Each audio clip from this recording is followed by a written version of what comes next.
watching Como News at 6.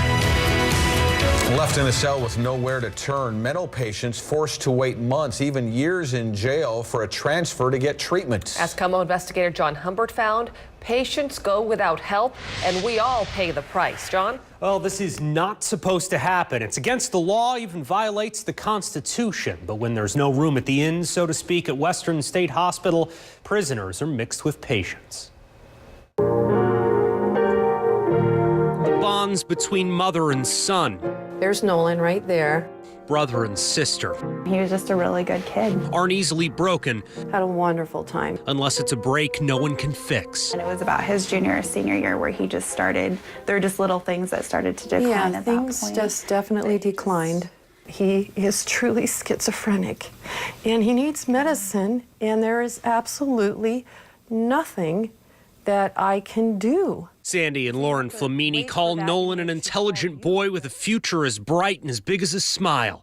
He's now a man who hasn't been given a chance to heal. I want Nolan to be in a facility that can help him. Nolan's normal high school angst took a darker turn in his late teens. Treatment plans. Family history and court records show that's when the schizophrenia took hold, when Sandy's mothering couldn't calm the mental anguish and violence brewing inside his mind. She had to put him out instead of risking more attacks in their Lacey home. I told Nolan that I would always be there for him.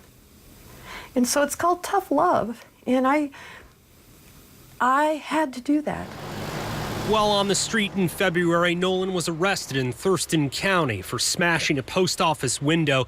His documented mental health history became the focus.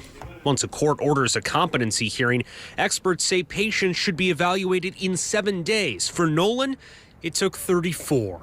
We are not mental health professionals.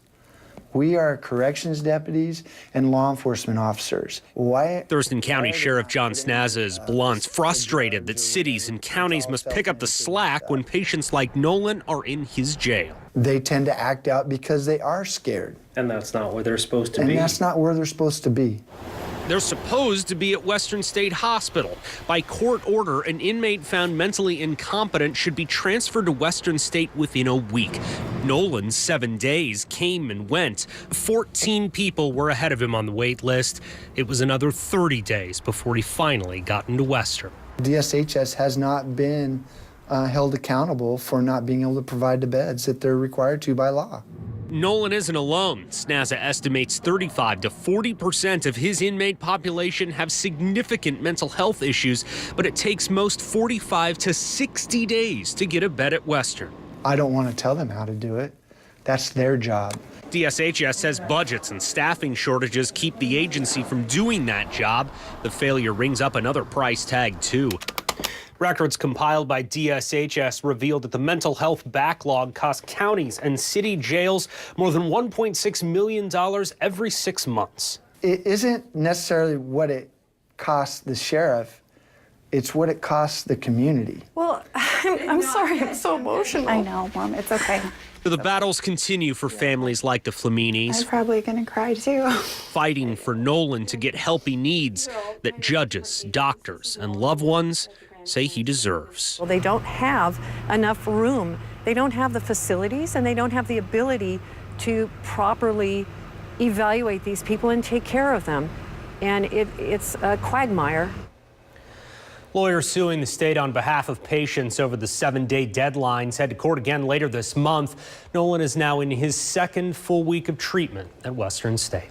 John Humbert, Como Investigators.